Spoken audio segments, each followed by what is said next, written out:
반드시 넘어야 할 선. 임춘성. 분명한 것은 소중한 사람이 많을수록 행복한 인생이라는 것입니다. 웬만큼 살아봐서 시간과 경험을 충분히 가져본 사람으로서 꼭 얘기해주고 싶은 게 있습니다. 어쩌면 너무나 중요하고 너무나도 당연한 사실입니다. 그런데 왜 저에게 아무도 말해주지 않았을까요? 어리고 어리숙했던 저에게 정말 필요했던 이야기입니다. 사람은 사람을 많이 만나보아야 합니다. 특히 이성은 더욱 그래야 하고 그 이성이 결혼 상대자라면 더더욱 그래야 합니다. 보통 사람에게는 인생에 걸쳐 5명의 의미 있는 이성이 있다고 합니다. 여자라면 5명의 중요한 남자가 있다는 것이죠. 첫째는 이성, 즉 남자가 어떤 동물, 아니 어떤 인간인지 알게 해준 남자입니다. 둘째는 사랑해, 셋째는 성에 눈뜨게 해준 남자라고 합니다. 그리고 넷째는 처음으로 행복이 무엇인지 경험하게 해준 남자이며 마지막 5째 남자는 내 자신이 어떤 사람인지 어떤 여자인지를 깨닫게 해준 남자라고 하네요. 한번 떠올려 보기 바랍니다. 물론 아직 5명을 모두 만나지 않았을 수도 있습니다. 그리고 한 남자가 여러 의미로 동시에 겹쳐지기도 합니다. 만일 한 사람이 5가지에 전부 해당된다면 그 사람이 인생의 남자이고 어쩌면 인생 자체이기도 하겠지요. 참고로 첫째보다는 둘째, 둘째보다는 셋째 이런 식으로 마지막에 자신이 누구인지를 알게 해준 이성이 제일 의미가 깊다고 하네요. 이런 생각도 해봅니다. 20대에는 사랑 그 자체에만 골몰합니다. 남자라면 30대에는 어떤 여자가 나에게 필요한지, 그래서 어떤 여자에게 내가 사랑을 줄 수 있는지를 알게 됩니다. 그리고 40대가 되면 어떤 여자에게 내가 필요한지, 그래서 어떤 여자에게 내가 사랑을 받을 수 있는지를 알게 되는 것 같습니다. 50대가 되었어야 비로소 어떤 사랑이 나와 그 여자의 울타리를 벗어나 지켜보는 다른 사람들의 마음까지 훈훈하게 할 수 있는지도 알게 되지 않을까요? 물론 알고 있습니다. 이성에 대한 마음, 또 사랑이라는 것이 본디 먼 미래의 모습을 보고 따라가기가 어려운 적석 환각제라는 것을, 지금 만나는 사람, 지금의 사랑에 충실한 마음에 이러한 얘기는 귀에 들어오지 않으리라는 것도요. 그렇지만 계속 하렵니다. 많이 만나보아야 알게 됩니다. 이성을, 사랑을, 행복을, 무엇보다도 자기 자신을, 그래서 진정한 결혼의 의미까지도. 감정의 문제만은 아닙니다. 이성적인 노력이 수반되는 일도 마찬가지입니다. 어떤 일을 잘 알기 위해서, 잘하기 위해서는 일정 수준 이상의 경험이 필요합니다. 경험을 시간으로 환산하여 유명해진 1만 시간의 법칙이라는 것이 있습니다. 말콤 글래드웰의 아웃라이어에 등장합니다. 우리나라에서는 김연아 법칙이라는 애칭도 가지고 있습니다. 한 가지에 정통하려면 하루 3시간씩 10년 정도는 집중해야 한다고 합니다. 그래야 1만 시간이 되겠죠. 종종 논란거리가 되긴 하지만 어떤 분야에서 경지에 도달하려면 많은 경험, 시간, 그리고 노력이 수반되어야 한다는 상식을 강조한 것 정도로 받아들이면 될 것 같습니다. 우리가 경지에 다다르고자 집중하는 것은 경험과 시간만이 아닙니다. 경험을 쌓고 시간을 축적하듯이 사람이나 물질을 모읍니다. 모으고자 하는 것이 눈에 보이는 유형체이니 모으는 형태가 뚜렷이 보입니다. 사람 욕심으로 사람을 모으고 재산 욕심으로 재산을 모읍니다. 인간이 다 보니 사람 욕심, 재산 욕심이 필연적이겠죠. 주변에 사람이 많으면 세상이 외롭지 않습니다. 다소 번잡할 수는 있겠지만요. 분명한 것은 소중한 사람이 많을수록 행복한 인생이라는 것입니다. 주위에 재산이 많으면 세상이 아쉽지 않습니다. 다소 번민할 수는 있겠지요. 확실한 것은 값진 재산이 많을수록 넉넉한 인생입니다. 그런데 이 사람이라는 것, 재산이라는 것이 하나, 둘, 셋, 넷, 다섯 이런 식으로 모이는 것이 아닙니다.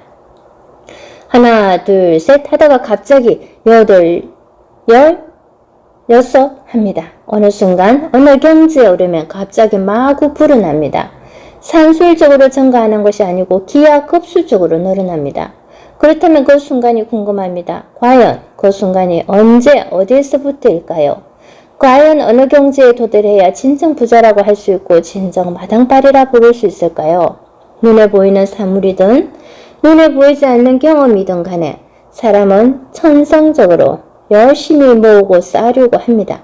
사람이 모이는 모임도, 모임이 커지는 행사도, 그 행사를 이용하는 조직도, 그 조직의 전행인 기업도 모으고 또 모읍니다. 판을 벌이고 모읍니다. 도대체 얼마나 모아야 한숨을 돌릴까요?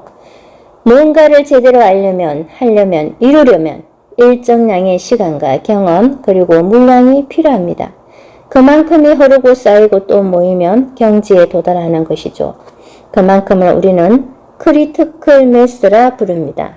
원래 이 말은 물리학에서 핵분열 물질이 스스로 연쇄 반응을 일으키는 데 필요한 최소한의 질량을 지칭하는 용어입니다.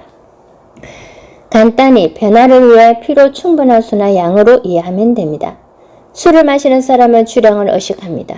주량에 빨리 도달하기 위해 이것저것 섞은 폭탄주를 마시기도 합니다. 재테크를 하는 사람은 우선 종잣돈에 목맵니다. 종잣돈을 빨리 모으기 위해서는 이리저리 허리띠를 졸라맵니다. 10번째가 안 넘어가는 나무 없다고 합니다. 주량, 종잣돈, 10번 모두 크리티컬 매스입니다. 개인적으로 크리티컬 매스보다는 크리티컬 포인트라는 표현을 더 좋아합니다. 크리티컬 매스는 왠지 양 도달해야 할 양 자체가 궁극적 목적인 듯한 느낌이 있습니다. 크리티컬 매스를 인용할 때도 주로 그 양에 도달하기 위한 노력과 인내에 초점을 맞추고 있는 것처럼 보입니다. 구애하는 여자를 9번 찍고 포기했다면 얼마나 아쉬울까. 나머지 한 번만 더 찍어 보았더라면 하며 크리티컬 매스를 다 채우지 못한 아쉬움을 강조합니다. 그러나 나무를 넘어가게 하는 여자의 마음을 얻으려 하는 진짜 목적은 바로 그 순간 이후에 벌어지는 드라마틱한 변화를 얻기 위함입니다. 웅대한 나무가 시야에서 사라지며 나타나는 전경, 요지부동 냉정했던 그녀가 뻗치는 따뜻한 손길을 얻기 위함입니다. 결국 순간을 의미하는 포인터. 즉, 크리티컬 포인트가 그 이후의 변화를 연상시키기에는 제격이라는 생각에 쓰입니다. 크리티컬 포인트를 임계점이라고도 합니다. 임계점을 넘었으면 완전히 새로운 국면입니다. 물론 100도가 되면 기체가 되어버리고 술은 주량 이상 먹으면 술이 술을 먹습니다. 종잣돈이 모아지면 돈을 벌어서 부자 대열에 합류할 수 있습니다. 책을 단기적으로 1000권 정도 읽으면 폭발적인 사고의 확장을 경험한답니다. 책 판매도 1만 권을 넘었으며 무리한 광고와 판촉 없이도 베스트셀러가 된다 하고요. 100도, 주량, 종잣돈, 1000권, 1만 권은 크리티컬 매스 아니 크리티컬 포인트입니다. 이 임계점을 넘어야 합니다. 부자가 되려면 술의 홍치를 만끽하려면 넘어야 합니다. 세상에는 넘지 말아야 할 선이 있습니다. 그렇지만 꼭 넘어야 할 선도 있답니다. 어제 만난 음식점 사장님은 2년간의 처가에 극렬한 반대를 무릅쓰고 결혼에 성공했습니다. 이 용기 있는 커플이 마지막으로 선택한 방법은 넘지 말아야 할 선을 넘는 것이었습니다. 임신, 사실을 확인할 수 있는 초음파 사진을 들이대며 장인 장모의 허락을 얻었다 하네요. 썩 훌륭한 사례는 아니지만 넘지 말아야 할 선이 알고 보니 꼭 넘어야 할 선이 된 경우입니다. 당신의 균형 감각. 세상에는 동시에 가지고 싶은 것이 너무 많습니다. 그러나 멈춰야 합니다. 출발선에 섭니다. 저 멀리 앞에는 선이 또 하나 보입니다. 반드시 넘어야 할 선이죠. 결성선이 눈앞이니 이것저것 신경 쓸 겨를이 없습니다. 때로는 경마의 말필처럼 눈 가리개로 시야를 좁히고 오직 달립니다. 한 가지에 집중하여 노력하고 쌓아갑니다. 다른 것을 돌아볼 여유 없이 모으고 또 모읍니다. 그것이 크건 작건, 중대하건 소소하건 무언가에 열심이고 무언가를 성취하는 것 자체가 인간이 가진 존재의 이유입니다. 의미 있는 성취를 하기 위해서 좀 더 커다란 성공을 하기 위해 임계점을 넘겨야 한다는 얘기를 바로 앞에서 했습니다. 그런데 알다시피 인생은 그렇게 간단하지 않습니다. 눈앞에 보이는 것, 하려고 결심한 것, 하고 싶거나 해야 하는 것에 매달립니다. 그리고 애쓰고 애써서 선을 넘습니다. 막상 선을 넘어서 돌려보니 생각보다 좋은 것이 많고 더 많은 기회가 다시 나타납니다. 원래 임계점을 넘기면 신세계가 펼쳐지니까요. 그래서 더더욱 가던 길을 쭉 갑니다. 바로 이 단선적인 매짐이 문제입니다. 결코 간단치 않죠. 꼭 원하지 않더라도 우리가 지켜볼 수밖에 없는 유명인들이 있습니다. 직업 자체가 선망의 대상이고 선망의 후광으로 이어져 유명 연예인은 길거리에서 우연히 그들의 일상의 모습을 보게 되어도 항상 주위에 촬영 세트장이 있는 것 같이 빛나 보입니다. 과연 그 빛은 어디까지 언제까지일까요? 대박 드라마에서 대박 역할로 환상의 감상을 흔듭니다. 각종 예능 프로그램이나 요리 프로그램에서는 현실감으로 공감의 감성을 충만하게 만듭니다. 그리고 갑자기 우리의 온 사방팔방에 등장합니다. 여기서 저기서 넘쳐나는 사진, 광고, 심지어 상표에까지 나타납니다. 더 이상 보고 싶지 않을 때까지 환상의 감상과 공감의 감성이 마르고 다를 때까지 계속 보입니다. 이해는 갑니다. 어차피 메뚜기도 한철인 것을요. 그래도 아쉬운 마음으로 한 번씩 주저거립니다. 이제 좀 그만하지. 적당히 해서 우리 가슴속에 환상과 공감으로 남아있기를 바라는 마음이 있습니다. 가하지 말라는 과유불급은 정말 아무리 과하게 강조해도 지나치지 않는 명구입니다. 논어에 나오는 공자의 말입니다. 또 다른 사서의 대학에는 멈춤을 안 이후에 편안함이 있다고 알려줍니다. 사람의 5가지 욕망의 대상인 수면, 재산, 이성, 음식, 명예는 많을수록 좋은 것입니다. 아니, 평범한 사람으로서 그것들이 많기를 바라는 욕망을 숨길 수 없습니다. 인생은 이들에 대한 끝없는 열망으로 가득 채워져 있고 그것을 위해 출발선에서 힘껏 내달립니다. 결성선을 꼭 넘기 위해 안달입니다. 그러나 멈추어야 합니다. 5가지 욕망의 면면을 보면 결코 동시에 함께 가질 수 없는 것들입니다. 그렇습니다. 인생의 묘미는 우리가 한 가지에 전념하게 그 한 가지의 크리티컬 포인트만 넘었으면 만사형통하게 놔두지를 않습니다. 풍선의 한쪽을 누르면 다른 한쪽이 튀어나오듯 한쪽이 지나치면 한쪽이 미치지 못하는 법입니다. 하나가 강하면 하나가 약하고 한 분야의 경지에 도달하려면 다른 분야의 희생을 감수해야 합니다. 한 편의 무거움으로 다른 편의 가벼움을 들어 올리는 시소처럼 말입니다. 세상에는 동시에 가지고 싶은 것이 너무 많습니다. 어느 한쪽도 완전히 포기할 수 없는 것들이 지천입니다. 누구에게도 재산과 명예, 신리와 명분 중에서 어느 하나를 포기하라고 종용할 수는 없습니다. 가영 프로이트는 일과 사랑, 그것이 인생의 전부이다 라 했지만 사실 일과 사랑이 양립하기에는 현실적으로 어려움이 많아 보입니다. 아무리 그래도 하나를 완전히 포기하고 반쪽짜리 인생을 살 수는 없겠죠. 여러분은 숲을 먼저 보나요? 아니면 나무가 먼저 눈에 들어오나요? 전체를 보는 창의적 스타일인지 부분을 보는 분석적 스타일인지 궁금합니다. 순발력이 강한 고양이 유행인지 성실함으로 무장된 개 유행인지도요. 우리는 말도 잘하고 행동으로도 잘 보여주고 공부도 잘하고 놀기도 잘하고 싶습니다. 뚜렷한 정체성이 있으면서 따뜻한 소통력이 묻어나오고 전통의 가치를 존중할 만큼 보수적이지만 새로운 변화를 수용할 만큼 진보적이고 뇌와 몸이 모두 섹시하고 재색을 겸비하고 정말 그러고 싶습니다. 이들은 다 좋은 것들입니다. 다 열심히 경주해서 경제에 다다르고 싶은 것들입니다. 그런데 참 아쉽고 아쉽습니다. 이것들은 서로를 흠집냅니다. 이것들의 속성은 짝을 이룬 다른 것들을 힘들게 합니다. 같이 다 얻기가 동시에 다 잘하기가 어렵습니다. 저는 교수로서 강의도 잘해야 하고 연구도 잘해야 합니다. 학교의 행정일도 맡아서 해야 하고 학교 바깥 대외 활동도 적극적이어야 합니다. 그러다 보니 학부생들은 더 많은 진로 지도를 원하고 대학원생들은 더 밀착된 연구 지도를 바랍니다. 학교는 행정을 위해 봉사하라고 하고 해당 학문 분야를 위해 헌신하라 하고 관련 산업 분야와 정부 정책을 위해 공헌하라 합니다. 대학 교수는 절대 수업 몇 학점, 강의 몇 시간만으로 월급 받는 것이 아닙니다. 물론 방학도 있지 않냐고 다그치겠지만 방학 때 넣을 수 있는 것은 학문 전체가 아니고 수업뿐입니다. 바쁜 척할수록 더 욕먹는 것이 동창 모임입니다. 이 모임 저 모임 다 잘하고 잘 나가고 싶기는 합니다. 지친 몸을 추스리고 집에 오면 어머니는 아들에게 아쉬움을 토로하고 아내는 남편이 남의 편이라며 섭섭해합니다. 아들이자 남편인 나는 다 잘하고 잘 지내고 싶은데요. 다 잘하려면 어찌해야 할까요? 아니 잠깐 질문이 틀렸습니다. 우리가 무슨 슈퍼맨, 배트맨, 아이언맨, 스파이더맨도 아니고 다 잘할 수는 없습니다. 다시 질문합니다. 그 좋은 것들을 놓치지 않고 포기하지 않으려면 어찌해야 할까요? 그것들을 필요한 만큼만은 모두 움켜쥐고 있으려면 어찌해야 할까요?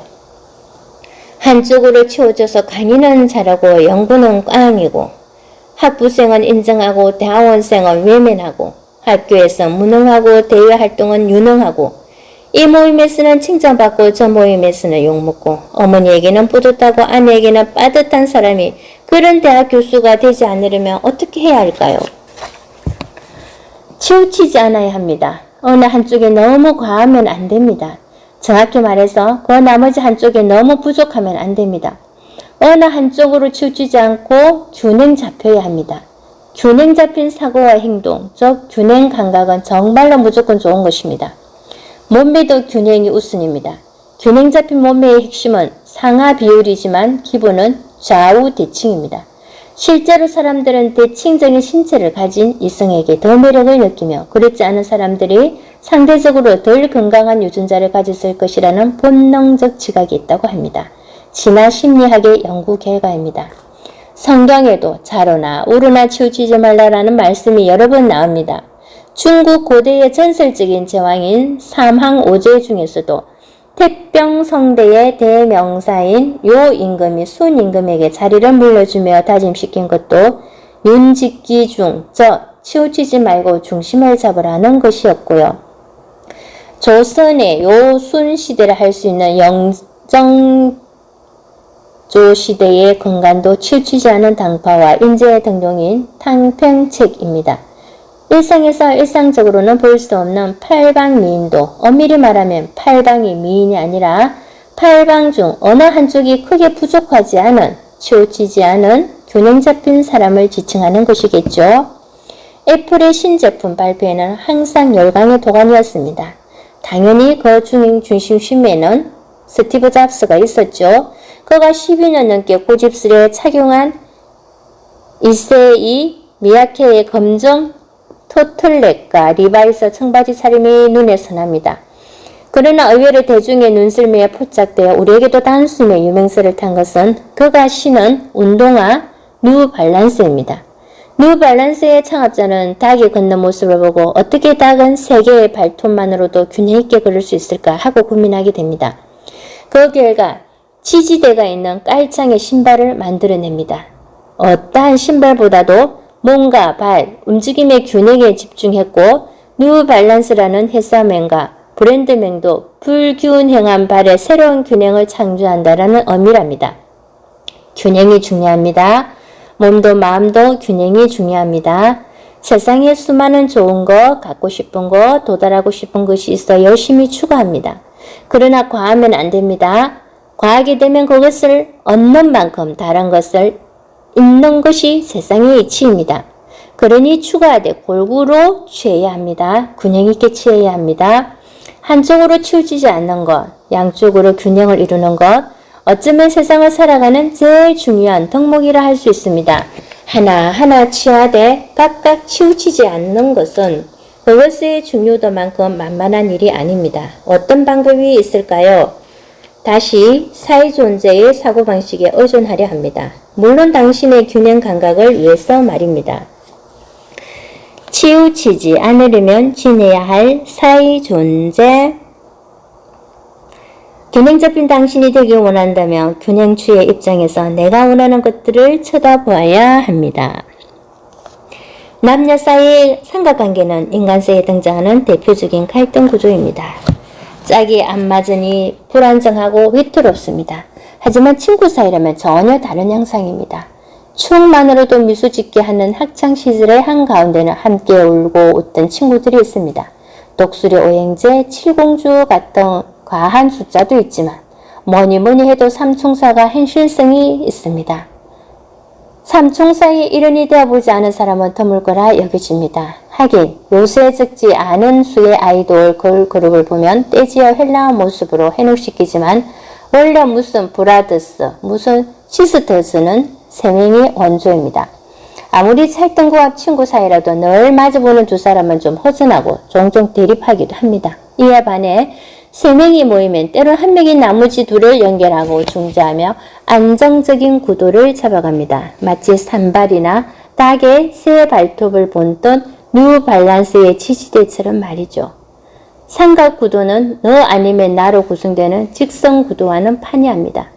이것과 저것 둘 외에 제3자가 있음으로써 선이 맨이 되고 2차원이 3차원이 되어 좀 더 유기적인 구도가 완성됩니다. 현실감과 입체감을 주지만 안정적이고 균형 잡힌 모습이지요. 치우치기가 어려운 모양새입니다. 치우치지 않으려 이번에는 균형을 잡아주는 제3자 사이 존재를 등장시키겠습니다. 인간은 소유욕이든 성취욕이든 무언가를 끊임없이 모으고 채워가는 존재입니다. 이렇게 쌓아가는 본성 자체는 문제가 아닙니다. 오히려 건장할 만한 것이죠. 반드시 선을 넘겨 경지에 도달하라고 이장의 앞부분에서 부추기까지 했습니다. 그런데 문제는 쌓아가는 것이 지나치게 편중될 때 발생합니다. 일 때문에 사랑을 등한히 하고 사랑에 빠져서 일을 망치면 문제입니다. 사고와 마음가짐, 신체와 몸가짐 모두 균형이 있어야 합니다. 모으고 채워가고 쌓아가는 것들이 편중되지 말아야 합니다. 여기에 균형추의 임무가 있습니다. 동원하되 치우치지 않게 동원하는 것을 균형추에게 기대하는 것입니다. 치우치지 않으려면 균형추 역할을 하는 사회 존재를 지녀야 합니다. 균형 잡기 위해서 치우치지 않기 위해서입니다. 이 사회 존재의 역할은 모으고 채우고 그래서 쌓아가는 일입니다. 원하는 것을 열심히 동원합니다. 그러나 동원하는 것들을 동원된 상태를 지켜볼 필요가 있습니다. 그들 사이에 서서 냉정히 지켜보아야 합니다.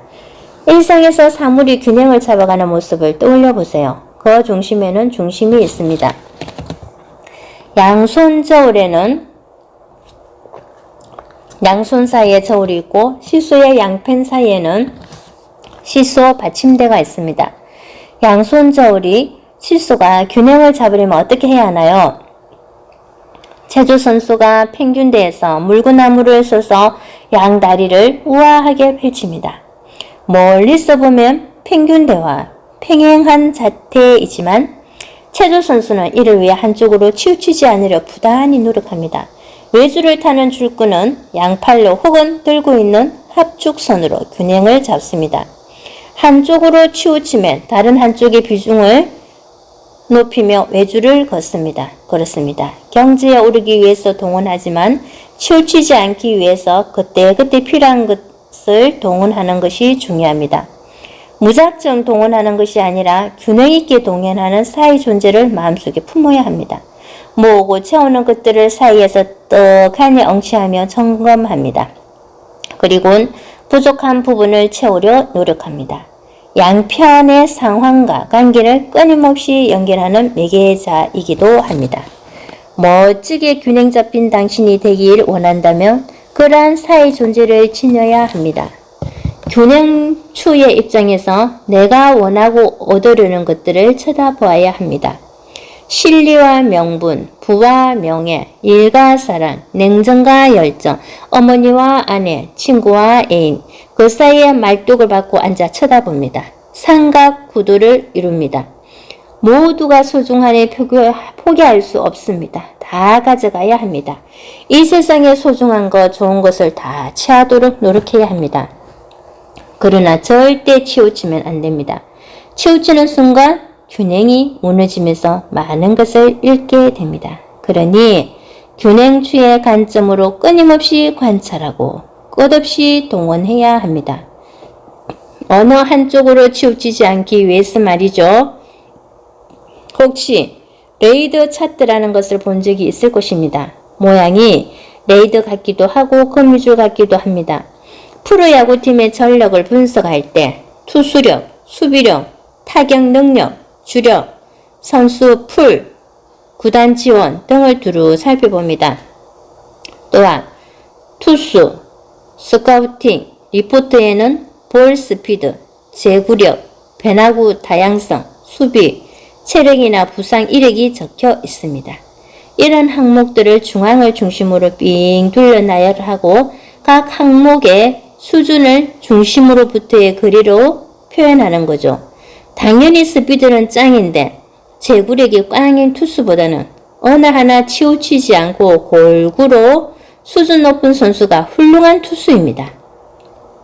한 가지가 유독 떨어져서 한쪽에 푹 들어간 기형적인 모양보다는 두루두루 골고루 튀어나온 도형이 안정적입니다. 그러기 위해서는 레이더의 중심, 중앙에 서서 모든 항목을 치우침 없이 동원하도록 노력해야 하는 것이죠. 중앙에 서서 모든 항목을 꼼꼼히 챙기는 사회 존재의 최고 덕목은 무엇일까요? 바로 중용입니다. 공자의 손자인 자사가 저술했다는 중용의 가르침입니다. 중은 치우치지 않음을 의미합니다. 한자 모양새만 봐도 중심에서 균형을 잘 잡고 있잖아요.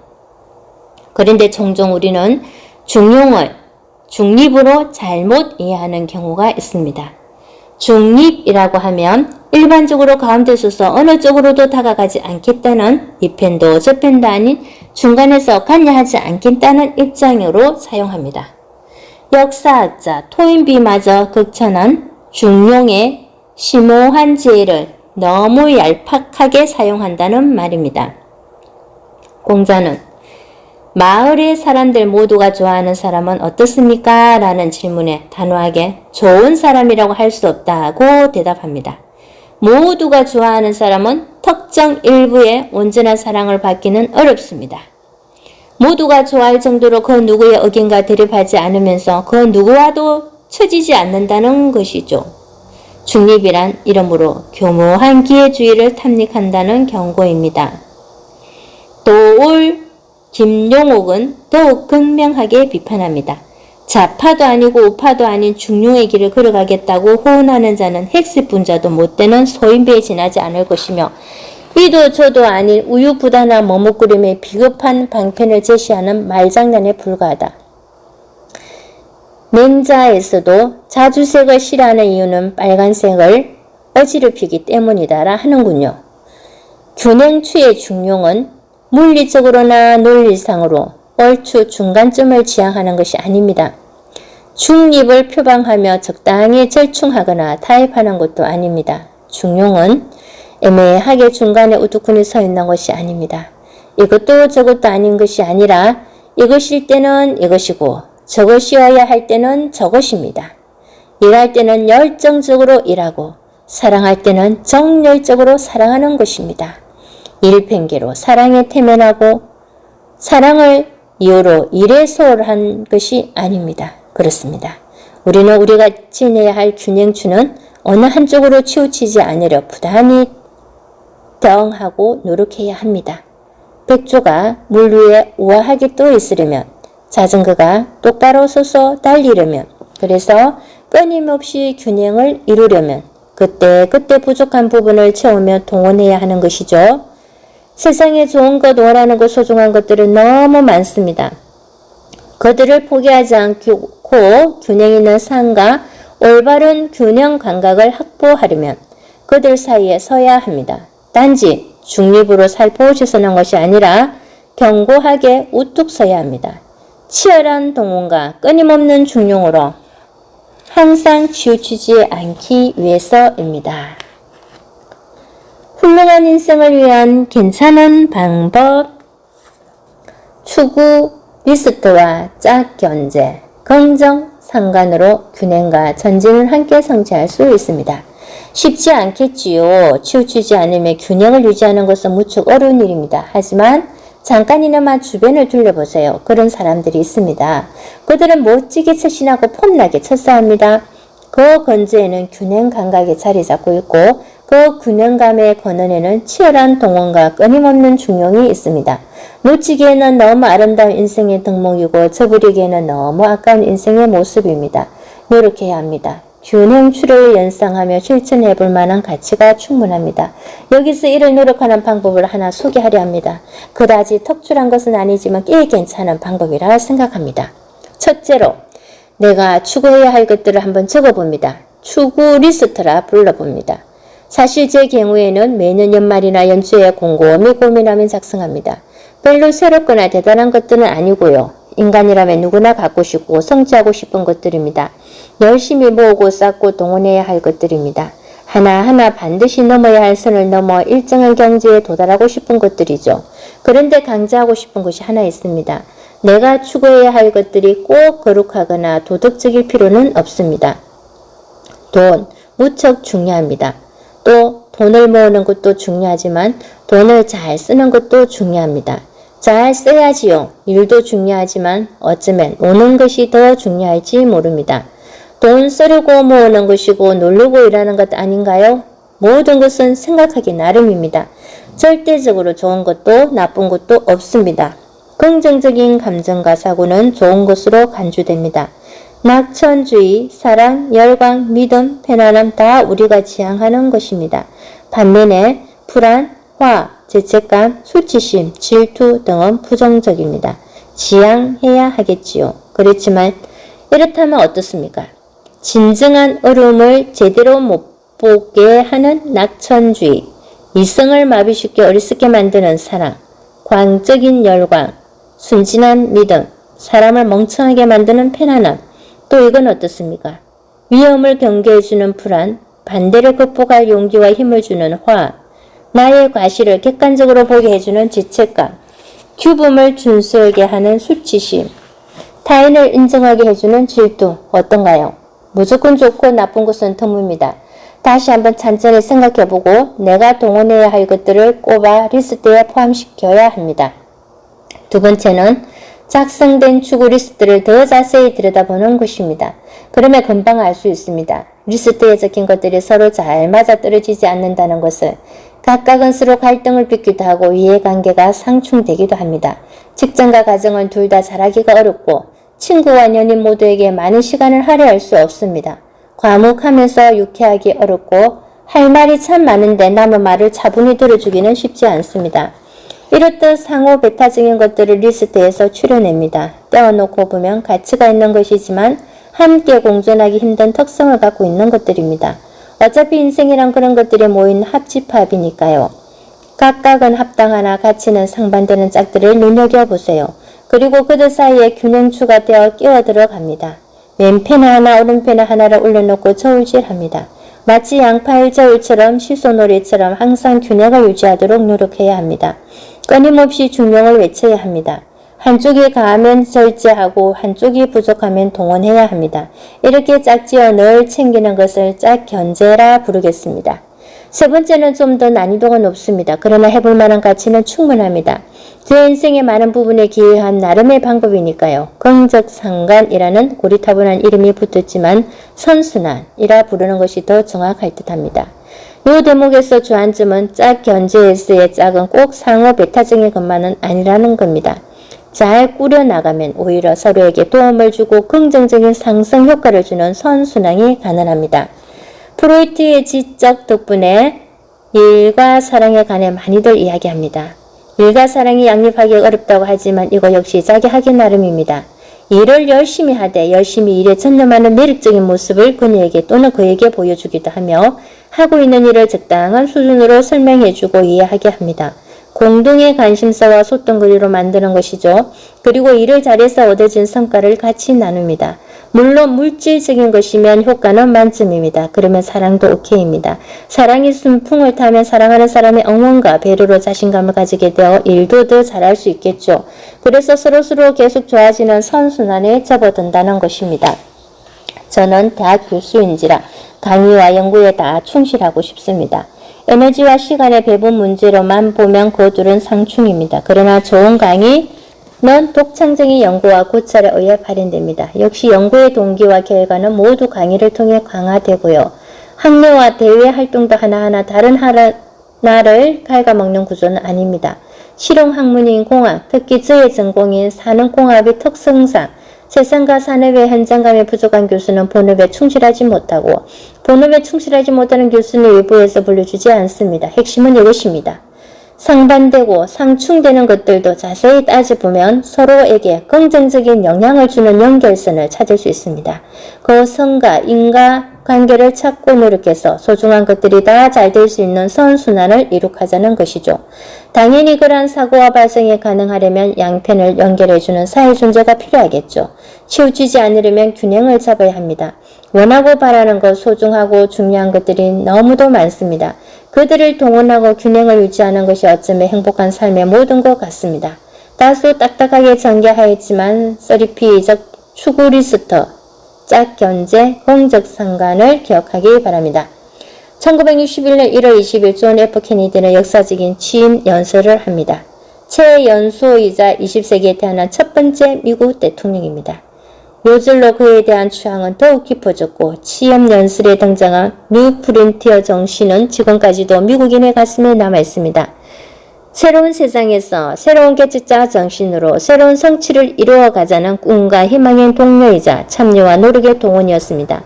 반드시 넘어야 할 선, 너머에 펼쳐지는 신세계를 향한 치달음을 미국인에게 강조한 것입니다.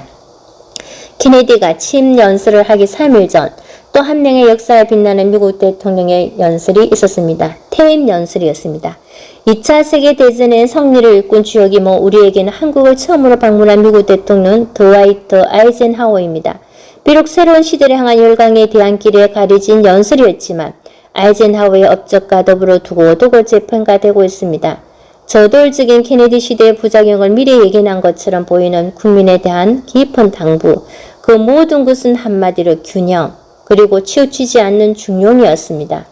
사적인 영역과 공적인 영역의 경제 사이의 균형, 지불해야 할 비용과 그로 인해 얻을 수 있으리라 희망하는 혜택 사이의 균형, 명백히 필요한 것들과 다소 편한 마음으로 원하는 것들 사이의 균형, 우리가 국가에 대해 필수적으로 요구하는 것과 국가가 개인에게 부과하는 의무 사이의 균형, 현재 취해야 하는 행동과 미래의 복지 사이의 균형이 중요합니다. 훌륭한 판단이란 균형과 전진을 함께 추구하는 데서 나옵니다. 맞습니다. 훌륭한 인생이란 균형과 전진을 함께 추구하는 데서 완성됩니다. 나만의 추구 리스트를 적어보세요. 그중 서로 반대되는 짝은 무엇이었는가요?